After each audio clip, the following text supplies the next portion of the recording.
Assalamualaikum warahmatullahi wabarakatuh. Perkenalkan, saya Bintang Kartika. Di sini saya akan menjelaskan mengenai materi audit pemasaran. Pengertian audit pemasaran. Menurut Kotler, audit pemasaran merupakan pengujian yang komprehensif, sistematis, independen, dan periodik atau berkala dari suatu perusahaan atau unit usaha lingkungan pemasaran. Tujuan strategis dan aktivitas dengan maksud untuk menentukan area masalah dan peluang serta merekomendasikan suatu rencana tindakan untuk memperbaiki kinerja perusahaan. Audit pemasaran seperti halnya dengan audit keuangan. Audit pemasaran dilaksanakan secara berkala sebagai pengganti ketika mekanisme pengendalian tampak keluar dari sistem pengendalian. Audit pemasaran bukan suatu proses pengendalian yang digunakan hanya selama terjadi krisis, akan tetapi dalam bisnis yang mengalami hambatan mungkin digunakan untuk mengisolasi permasalahan dan mencarikan solusinya.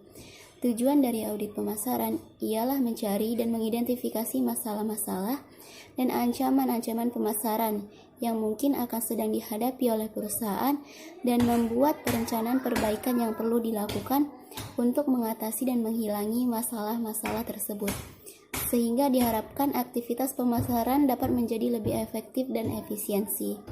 Adapun manfaat dari audit pemasaran ialah hasil audit dapat memberikan gambaran yang objektif tentang kinerja pemasaran perusahaan dan berbagai kekurangan yang terjadi dalam pengelolaan halnya pemasaran yang masih memerlukan perbaikan.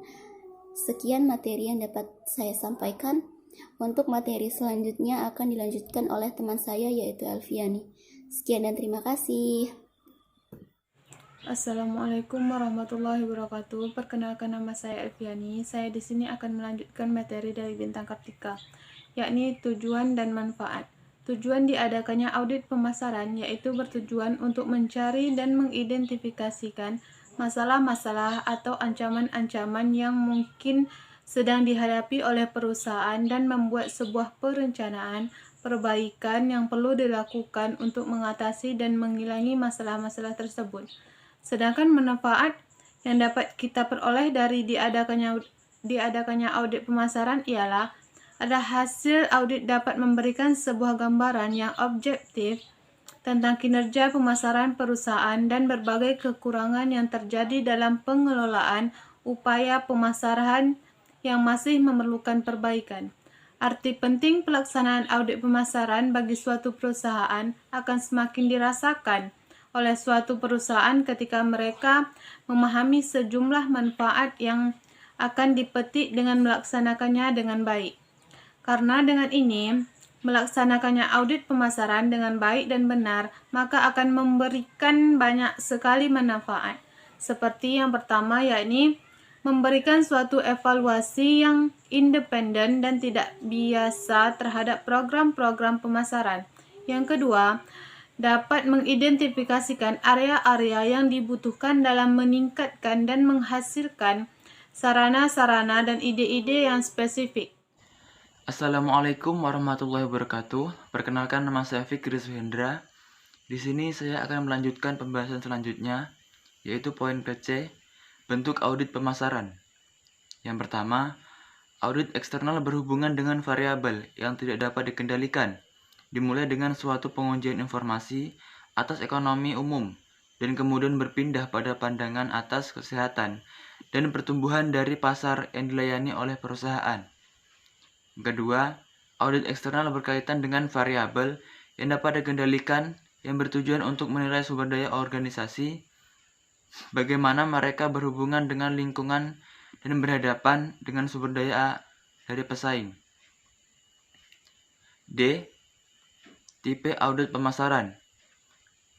Di dalam audit pemasaran terdapat dua tipe audit pemasaran, yaitu yang pertama, audit fungsional ataupun vertikal, merupakan audit yang dilakukan terhadap beberapa aktivitas dari departemen pemasaran seperti periklanan atau penjualan dan pembuat analisis terhadap bagian-bagian yang diaudit tersebut.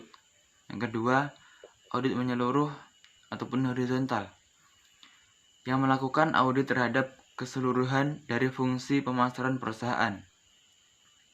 Selanjutnya, dalam penentuan tipe audit yang digunakan tergantung dari perusahaan itu sendiri, akan seberapa penting audit pemasaran dibutuhkan oleh perusahaan dan seberapa besar pula dana yang sanggup dikeluarkan perusahaan tersebut untuk melakukan audit pemasaran.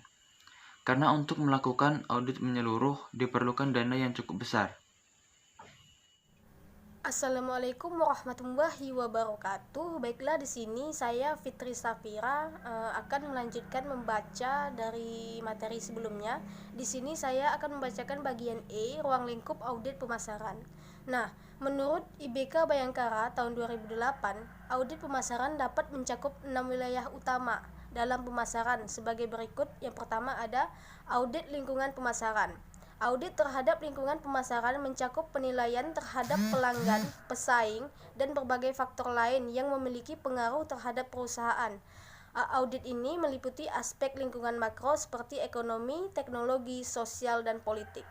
Nah, yang kedua ada audit strategi pemasaran.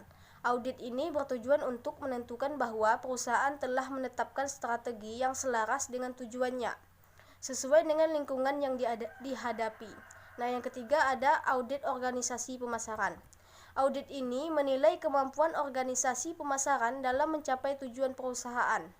Nah, yang keempat ada audit sistem pemasaran. Audit ini menganalisis prosedur yang digunakan perusahaan untuk memperoleh informasi perencanaan dan pengendalian operasi pemasaran. Hal ini berhubungan dengan penilaian apakah perusahaan telah memiliki metode yang memadai atau tidak untuk digunakan mengerjakan tugas-tugas rutin di bidang pemasaran. Nah, yang kelima ada audit produktivitas pemasaran. Audit ini menganalisis produktivitas dan profitabilitas produk, kelompok pelanggan atau unit analisis yang lain di dalam pemasaran. Analisis biaya pemasaran adalah salah satu metode untuk menganalisis profitabilitas dan produktivitas pemasaran. Nah, yang keenam ada audit fungsi pemasaran. Audit ini merupakan audit vertikal atau analisis secara mendalam terhadap setiap elemen bauran pemasaran seperti produk, harga, distribusi, tenaga penjual, periklanan, promosi, dan lain-lain. Baiklah, cukup sekian yang bisa saya sampaikan. Selanjutnya akan dilanjutkan oleh teman saya. Assalamualaikum warahmatullahi wabarakatuh. Perkenalkan, nama saya Muhammad Ardika Indriawarsa. Baiklah, di sini saya akan melanjutkan penjelasan dari teman-teman saya, yaitu F tahapan audit pemasaran. Pada dasarnya, pelaksanaan audit pemasaran bisa mengikuti tahapan audit secara umum, yaitu 1. Audit pendahuluan, 2. Review dan pengajian atas pengendalian manajemen perusahaan, yang ketiga audit lanjutan, dan yang terakhir yang keempat pelaporan. G. Proses manajemen pemasaran. Proses manajemen pemasaran merupakan proses menganalisis peluang-peluang pasar, memilih pasar sasaran, mengembangkan bauran pemasaran, dan mengelola usaha-usaha pemasaran. Proses ini mengkoordinasikan seluruh aktivitas pemasaran dalam suatu strategi pemasaran yang ditetapkan perusahaan dan sumber daya yang terlibat di dalamnya untuk mencapai tujuan perusahaan. A. Menentukan konsumen sasaran. Perusahaan menyadari bahwa tidak mampu untuk memenuhi atau memuaskan kebutuhan seluruh konsumen yang ada di pasar. Ada terlalu banyak perbedaan konsumen dengan beraneka ragam kebutuhan dan perilakunya. Beberapa perusahaan berada di dalam posisi yang lebih baik untuk melayani segmen pasar tertentu. Yang B. Mengembangkan bauran pemasaran. Bauran pemasaran adalah seperangkat variabel pemasaran yang dapat dikendalikan dan dapat dipadukan untuk menghasilkan tanggapan yang diinginkan di dalam pasar. Sasaran keputusan bauran pemasaran meliputi keputusan terhadap 4 variabel penting dalam pemasaran yang dikenal sebagai 4P: produk, harga, tempat atau saluran distribusi, dan yang terakhir promosi. Sekian dari saya. Wassalamualaikum warahmatullahi wabarakatuh. Assalamualaikum warahmatullahi wabarakatuh. Perkenalkan, nama saya Winda Darmawati dari dari Prodi MKSY. Saya akan melanjutkan pembacaan makalah. Yang H. Studi kasus. A. Tujuan-tujuan pemasaran perusahaan tidak jelas dan tidak realistis. Yang B. Strategi perusahaan tidak memperhitungkan perubahan pola penyaluran atau menyelenggarakan perusahaan pasar yang tepat. Yang C. Perusahaan lebih dijalankan oleh organisasi penjualan daripada organisasi pemasaran. Yang D. Jajaran produk perusahaan berada dalam keseimbangan yang mengkhawatirkan dua macam produk yang menonjol menanggung 75% di seluruh penjualan dan tidak memiliki potensi untuk berkembang. Yang E. Serangkaian variabel pemasaran marketing mix perusahaan tidak seimbang dan selalu banyak menghabiskan untuk tenaga penjualan tetapi tidak cukup untuk bagian yang pengiklanan. Yang F. Perusahaan tidak memiliki prosedur pengembangan produk baru secara berhasil.